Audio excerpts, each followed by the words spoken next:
Standing in front of the mirror in her spacious Victorian home in Boston's upscale Beacon Hill neighborhood, Amy Walker gently placed her hands on her rounded belly.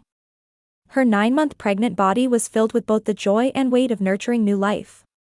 The soft spring sunlight streaming through the window illuminated her skin, making her serene smile look as beautiful as a painting. "Little angel, we'll meet soon," Amy whispered softly. On the bed lay an opened letter from her husband James. A senior partner at a law firm, James was abroad on a business trip with an important client.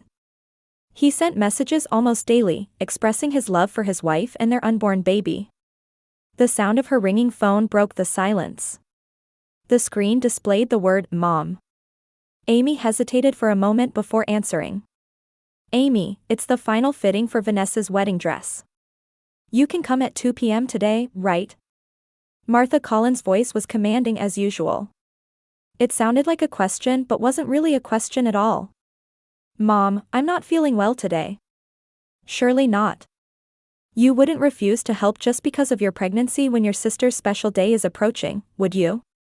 Martha's voice was heavy with accusation. Amy took a deep breath. "Of course, Mom. I'll be there." Martha hung up, sounding satisfied. Amy sat down in a chair, looking tired. There was only 1 week until her sister Vanessa's wedding to the famous heart surgeon Thomas Clark.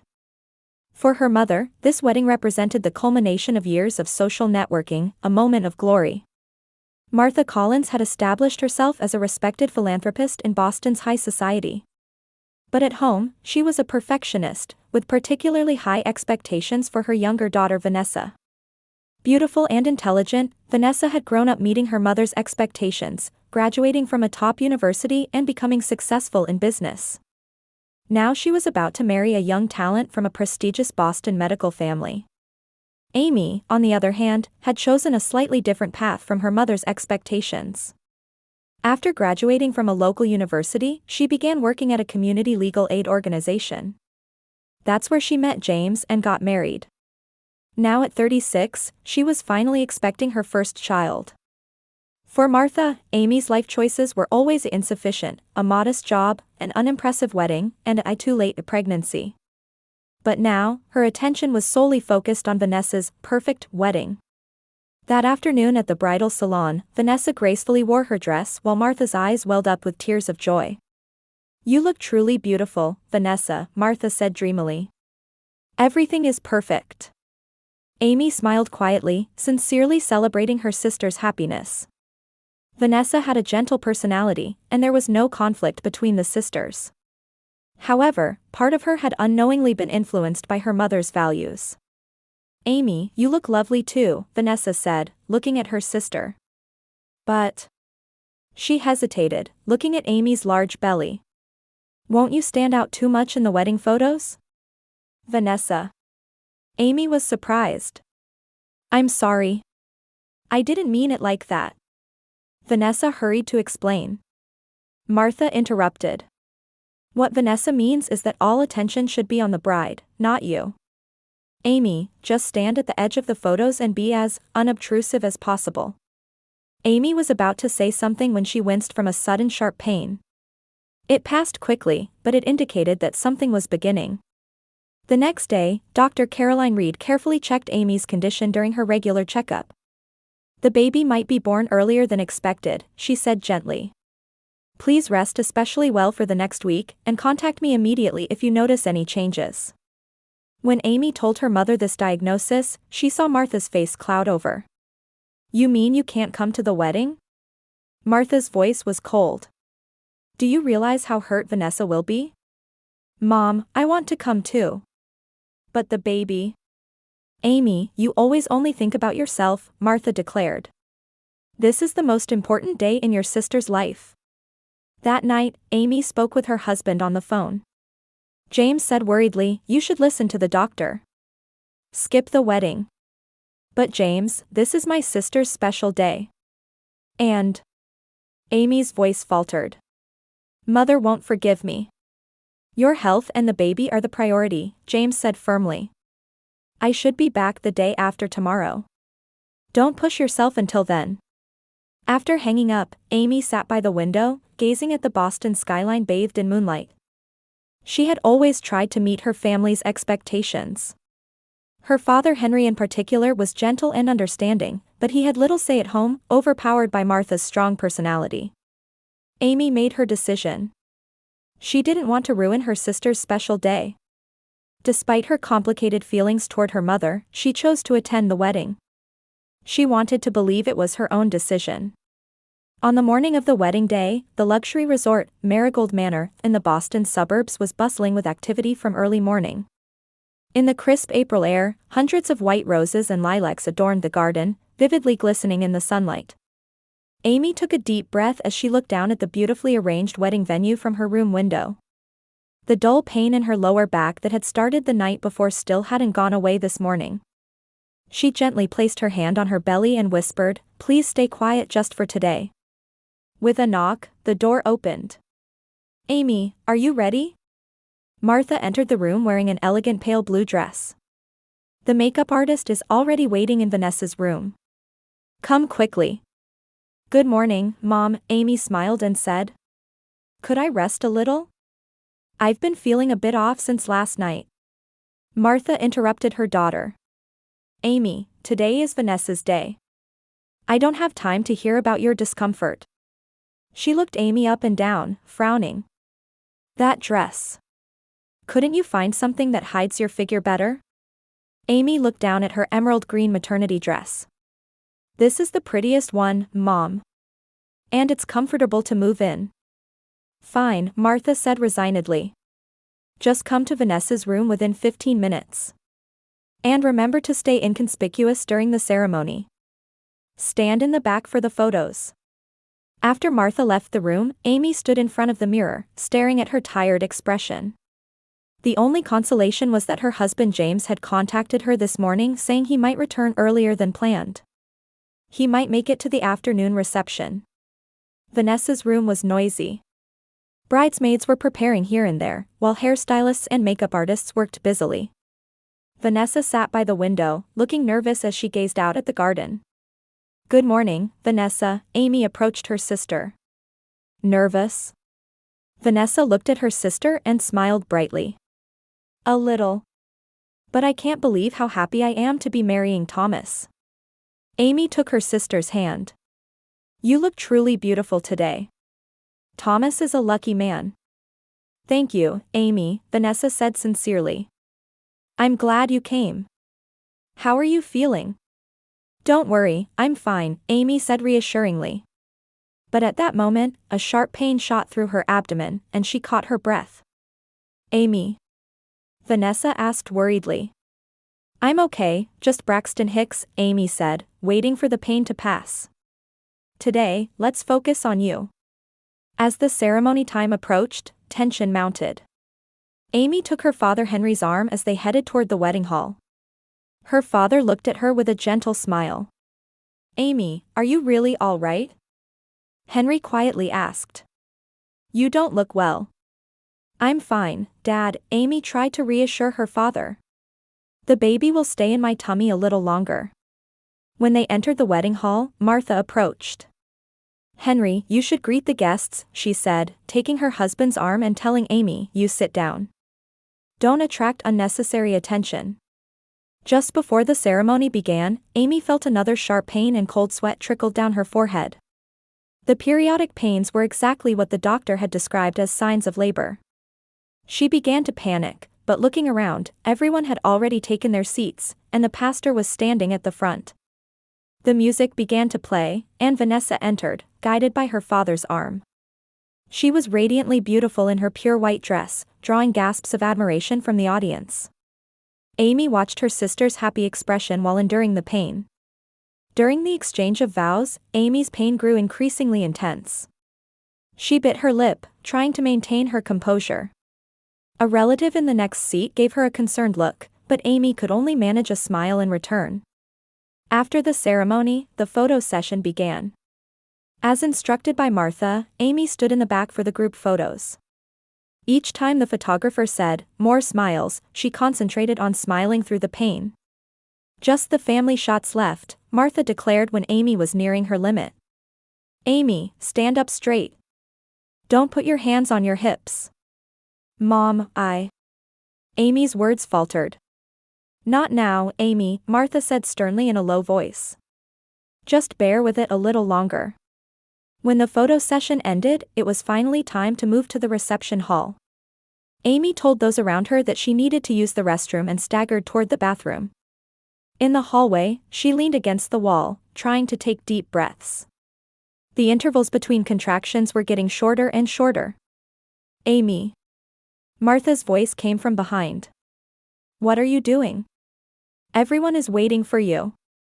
Amy turned around and looked at her mother with a face contorted in pain. Mom, the baby. Martha looked around, and confirming no one was nearby, approached her daughter. Not now, Amy. You need to be seated before Vanessa's speech. But, the pain. Amy's breathing was becoming rough. Just endure it for today, Martha said coldly. It's just a few hours. Doesn't your sister deserve to enjoy her once-in-a-lifetime moment? Amy reached the bathroom door on trembling legs. While pained by her mother's callousness, she was also tormented by the thought of not wanting to ruin her sister's special day. Just as she was about to open the door, a violent pain struck, and Amy desperately suppressed the urge to scream. Mom, please, help me. She said painfully. Determination colored Martha's eyes. I'll come back after the speeches. Wait here until then. With no strength left to resist, Amy entered the bathroom. She knelt on the cold tile floor, trying to regulate her breathing. The luxury resort's bathroom was spacious, with a marble sink and a large mirror covering an entire wall. There were no windows, and the only exit was the door, which was now locked from the outside. Calm down, Amy told herself. She tried to reach for her smartphone but remembered she had left it at her seat when rushing to the bathroom. Panic seized her. Suddenly, a violent contraction tore through her abdomen, and Amy clutched the sink. Her face in the mirror was pale, with sweat-soaked hair sticking to her forehead. Her emerald green dress was already damp with sweat. Help, someone. She strained her voice, but no one could hear her through the thick door and the noisy reception hall. Amy pressed her trembling hands against her abdomen. The baby's movements had become unusually intense. Not yet, baby, not now. She whispered. But her body had already begun preparing for birth. In a brief respite between contractions, Amy tried to crawl toward the door. Mom, please, she cried. Open the door. I need to go to the hospital. But there was no answer. In Amy's mind, the cold expression of her mother Martha appeared and disappeared repeatedly. Endure it. Today is your sister's big day. Those words sounded so cruel. Another contraction hit her. This one was even stronger and lasted longer than before. Amy collapsed onto the tile floor, drawing her knees to her chest and curling up. Her breathing was rough, and the hem of her dress was wet with sweat and amniotic fluid from her broken water. James. She called her husband's name. By now, he was probably on his way from the airport to the venue. If he knew she was in this situation. Amy stopped thinking. She needed to focus only on dealing with the pain in front of her. As her sense of time became vague, Amy tried to think about her situation calmly. It was clear that the baby was trying to be born now. But without help, both she and the baby could be in danger. I need to knock on the door. She crawled toward the door. However, before the next contraction arrived, she couldn't even make it halfway. A wave of pain knocked her down, and Amy lay on the floor, letting out a cry. It was a voice mixed with despair and pain. Mom. Please. Help me. Outside the bathroom door, the reception was proceeding as planned. Champagne was being poured, and the sounds of laughter and classical music filled the venue. The groom, Thomas, stood up and took the microphone. Everyone, thank you for coming to our special day, his warm voice echoed throughout the hall. I especially want to thank my beautiful bride Vanessa's family. Martha, Henry, and Amy. He hesitated for a moment. Where is Amy? A small murmur spread through the venue. Martha quickly stood up and said, she's feeling a bit unwell and is resting. There was a hint of anxiety on her face. The speech was supposed to end in just a few minutes. She planned to go to Amy after that. In the bathroom, Amy's situation was rapidly deteriorating. The intervals between contractions were now just a few minutes, and she was fighting the instinctive urge to push. Not yet, need to, get to the hospital. But her body had already started the natural process. Amy grabbed the plumbing under the sink as if clinging to something. She tried to remember what she had learned in her childbirth preparation classes. Deep breathing, relaxing, not panicking, but being alone in this situation was not something the class had anticipated. God, protect my baby. She murmured like a prayer. Between pains, Amy began crawling again. This time she tried to grab a towel from under the sink and spread it on the floor. But when the next contraction hit her, the pain was so intense that she felt her consciousness fading. James? She whispered weakly. And then, the next moment, the urge to push became irresistibly strong. Amy's consciousness began to drift between reality and dreams. She glimpsed her childhood. Days spent trying hard to be approved by her mother, the small jealousy she felt while celebrating her sister's success, the excitement of first meeting James in college, and the joy of learning she was pregnant. Baby. She was now lying on the floor, trying to push according to her instincts. Come. Mommy is here. Outside the bathroom door, in the reception hall, Vanessa was looking around anxiously. Mom, Amy hasn't come back for a long time, she said quietly to Martha. I'm worried. Martha patted her daughter's shoulder lightly. She's fine. Just resting. Now, let's prepare for the cake cutting. But Vanessa's anxiety didn't disappear. She approached Thomas, who had become her husband, and said, I'm worried about Amy. Thomas nodded and said, let's go look for her. At that moment, there was a commotion at the entrance to the hall. James Walker had rushed in. He looked around, searching for his wife. Where's Amy? He asked Martha. James, welcome back, Martha put on a fake smile. Amy is just resting a bit. She'll be back soon. James's expression darkened. Where is she resting? In the bathroom, Vanessa quickly answered. But she hasn't come back for over 30 minutes. James rushed to the bathroom. Martha, Vanessa, and Thomas followed him. Running down the hallway, James had an ominous feeling. He knew his wife wasn't feeling well. In front of the bathroom door, James stopped and knocked. Amy? Are you in there? There was no answer. Amy, he knocked on the door more forcefully. Martha arrived, looking tense as she faced James. She's just tired. Open the door, please, James's voice was stern. It's locked, Martha said quietly. She locked it from inside. Don't lie. James's angry voice echoed down the hallway. Amy wouldn't lock it herself. Open it. Martha's hand trembled. She tried to take the key out of her bag but hesitated when she saw James's angry expression. Open it now. James shouted. Or I'll break down the door. Martha inserted the key with shaking hands. As the key turned and the door opened, a horrifying sight unfolded before their eyes. Amy lay on the floor, unconscious. Her dress was soaked with blood and amniotic fluid, and next to her lay a tiny baby. The baby was moving slightly but was pale and not making any sound. James's anguished cry and Vanessa's scream of horror echoed throughout the wedding venue. Call a doctor. Hurry. James's voice trembled with despair and anger. He immediately knelt down and crawled to his wife and newborn baby. Amy, can you hear me? Amy. He placed his hand on his wife's pale face, gently patting her cheek. Martha stood frozen, facing the terrible reality of what she had done. After screaming, Vanessa immediately rushed to her sister's side. Someone. Help.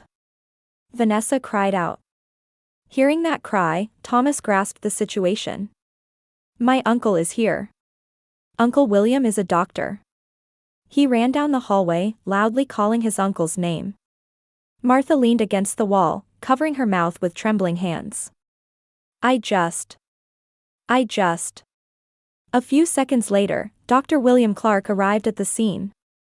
He immediately understood the situation and responded with professional calmness. Everyone step back. I need space, he ordered. Thomas, call an ambulance. James, look after the child. Dr. William checked Amy's pulse and lightly tapped her face. Amy? Can you hear me?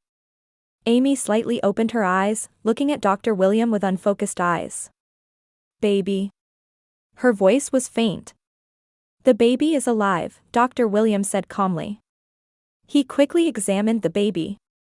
Breathing is shallow but stable. We need to get them both to the hospital immediately. James picked up the baby and held it to his chest. My son. Tears glistened in his eyes. Bring clean towels, please, Dr. William instructed Vanessa. She immediately brought hotel bath towels. Dr. William quickly wrapped the baby, ensuring body temperature was maintained. The ambulance will arrive in 10 minutes, Thomas returned and reported. Hotel staff and wedding guests began to gather in the hallway. Thomas maintained his composure, saying, Everyone, please return to your seats. Medical staff are handling this. Dr. William continued to carefully monitor Amy's condition. There's a lot of bleeding. But it's not fatal. She's a strong woman. Martha approached Vanessa on trembling legs.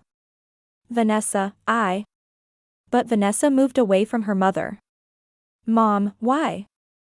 Her voice was filled with anger and sadness. Did you lock Amy in the bathroom? I didn't think she would actually give birth, Martha said in a trembling voice.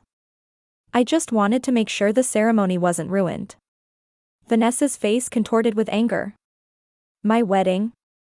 You're saying that's more important than my sister's and the baby's lives? James stared at Martha, cold anger in his eyes. You almost killed my wife and child, his voice was low and dangerously calm. This is a criminal act. Criminal. Martha stepped back. I just deliberately put her in a dangerous situation, Dr. William offered his professional opinion. Locking a first-time mother alone. You won't escape legal responsibility. The paramedics arrived and quickly moved Amy onto a stretcher. The baby was placed in a special warming device with oxygen supplied. You can accompany your wife and baby, the paramedic told James. James hesitated for a moment before turning to Vanessa and saying, Call the police. Of course, Vanessa nodded. Her wedding attire had now lost its meaning. We'll come to the hospital right away. Martha looked at Henry with a desperate expression. He had been obedient to his wife for a long time, but today's events seemed to have changed something in him. Martha, what have you done? There was deep sadness in Henry's eyes. Endangering our child. I just wanted to make the day perfect, Martha said weakly. Perfect. Henry laughed bitterly. You've ruined everything. The ambulance departed with its siren blaring. James tightly held his wife's hand, whispering, It's okay, you and the baby are safe. You're safe now. Amy smiled faintly before losing consciousness again. The hospital emergency room was standing by, waiting for Amy and the baby's arrival. The situation had already been communicated through Dr. Williams' phone call. Doctors rushed Amy into the treatment room, and the baby was quickly taken to the neonatal intensive care unit. James stood in the hallway with a lost expression. Hours later, Amy woke up in a hospital bed. James was sitting by her side, holding her hand. The baby. Those were her first words. He's doing well, James smiled with relief. He's small but strong. The doctors are amazed. Amy cried. Mom. The police are questioning her, James's voice was cold. She'll have to pay for her crime. At that moment, the door opened softly, and Vanessa entered. She was still wearing her wedding dress, but it was now wrinkled, and her makeup was smudged. Amy. Vanessa approached her sister, crying. I'm sorry, I'm so sorry. Vanessa, it's not your fault, Amy smiled weakly. But because of my wedding. Vanessa's words caught in her throat. You didn't know, Amy took her sister's hand. And your nephew chose your wedding day. Isn't that special?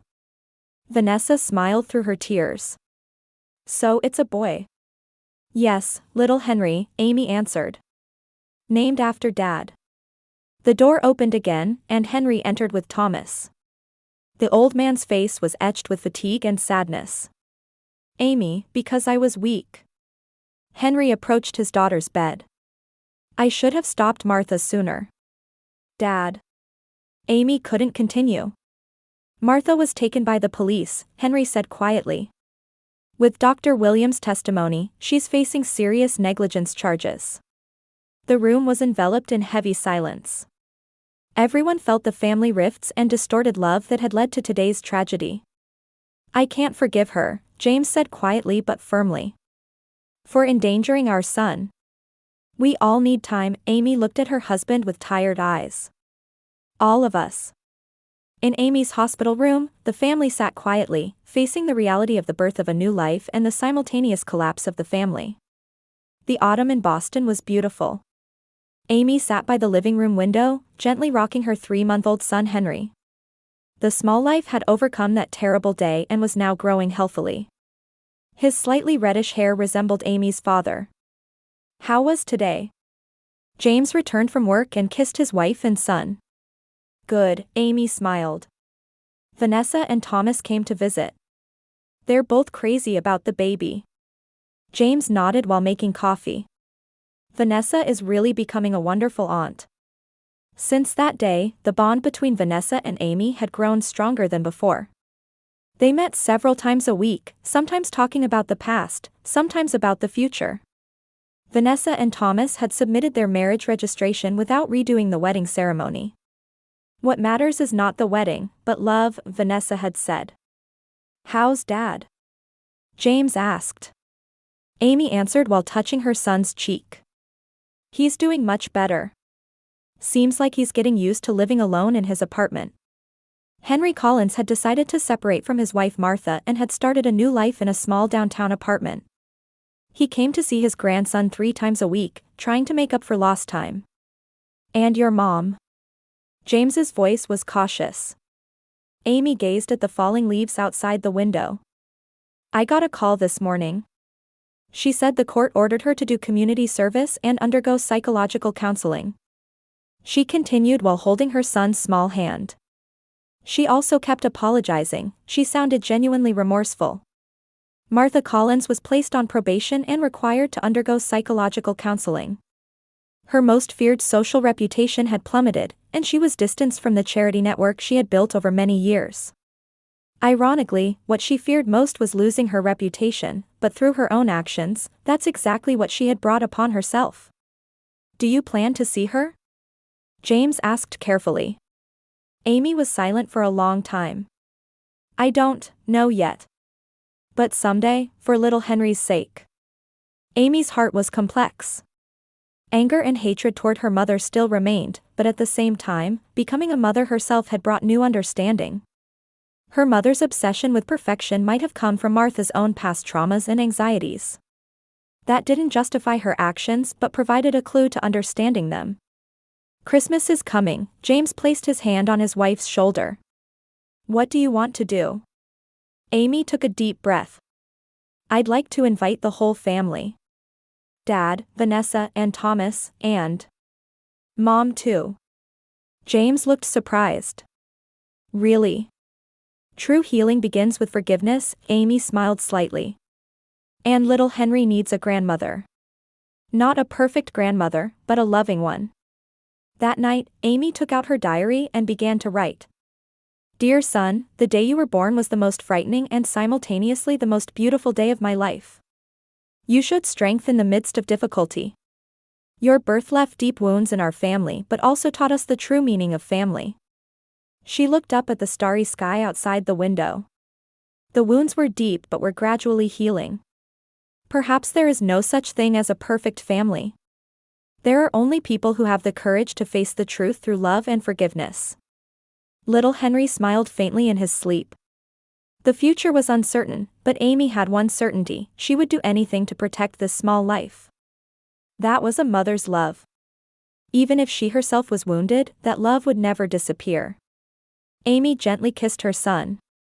"Good night, my angel," her voice was gentle. "Mommy will always protect you. I promise."